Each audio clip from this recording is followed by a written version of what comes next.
I think that motion by themselves don't bite. They came here, they assure us they can secure the country, and like every speaker, one speaker after the other, we've all agreed that nothing much is changing. Resolutions will change this situation. We need to bring them back here. I limit myself to Army and Air Force because I don't think this is a problem of the Navy. I'm not also sure that the police that cannot protect our roads, as a result of which you have soldiers, that putting a barrack there will be enough. I just want to add that to show the seriousness of these hollow chambers, under your leadership, that we summon the Chief of Army Staff and the Chief of Defense Staff and the Chief of Air Staff and the IGP to tell us why we should not hold them responsible for these killings. If somebody spent 3 days in Plateau and he had the kind of information that Senator Nigi shared with us, and every other person, it shows that there was proper planning.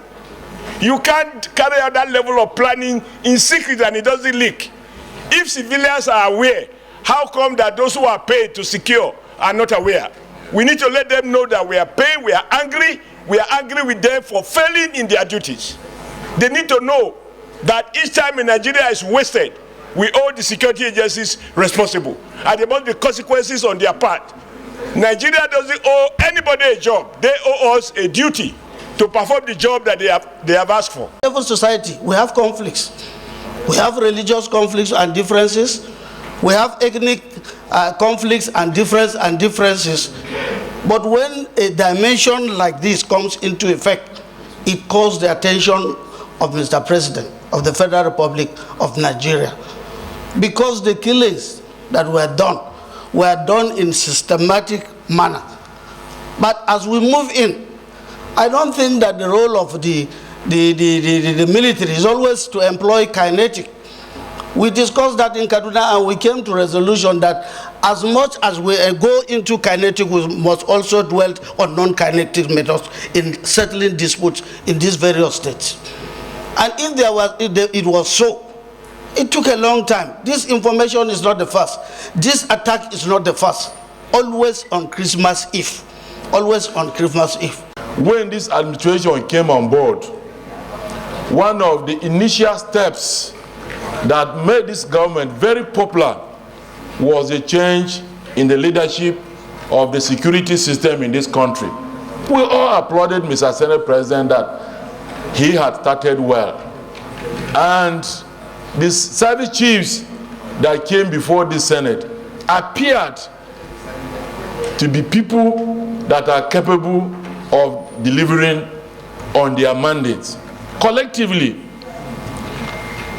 But 6 months down the road, the single colleagues, there appears to be no difference from what used to be the case in the preceding administration's tenure. I think there is need for us to call these service chiefs again. The single colleagues, I also escaped death narrowly last few days when I went home for Christmas. So we are all involved. I don't think there's any part of this country that is spared this problem of insecurity. If there is only one thing this administration will do differently from the previous administration, one will score the Tinubu administration 100%. Have Christians and Muslims, that's all intermixed. But what happened on the Christmas Eve?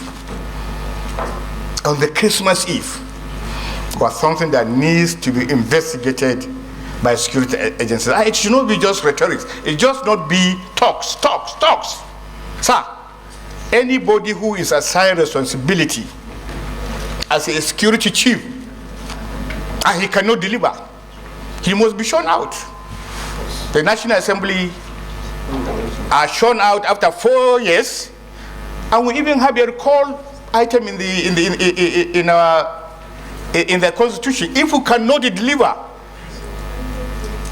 our constituents are asked to recall us, and 4 years we also go for election. We can't keep doing everything all the time and no result. This insecurity is pervading the entire northern atmosphere. it is important, Mr. Senate President. Look how happened in Anambra too. Sir, let's just sit down as a Senate, as a body, and if possible, sit down, your leadership sit down with the President. Sir, if people could not deliver, let's get people who will deliver. And to say that, yes, indeed, we have a responsibility to comply with the provisions of our Constitution, which is that the primary role of government is to ensure the protection of lives and properties. This is a very unfortunate, a very barbaric, and a very terrible tragedy for Nigeria that had led to what we may regard as a Black Christmas for the country, because the level of killings were unprecedented and the number of villages affected simultaneously were also unprecedented. And it's very clear that these things were very coordinated, and therefore we believe there was failure of intelligence and failure of reaction, of timely reaction. And that is why the Senate is taking this very seriously. This Salo chamber should invite the security chiefs, namely the National Security Advisor, the Chief of Army Staff, the Chief of Air Staff, the DGSSS, DGNIA, because of the foreign elements involved, the Inspector General of Police, to meet in a closed session, to meet in a closed session with the Senate with a view to obtaining first-hand information on the Christmas Eve killings in Plateau State.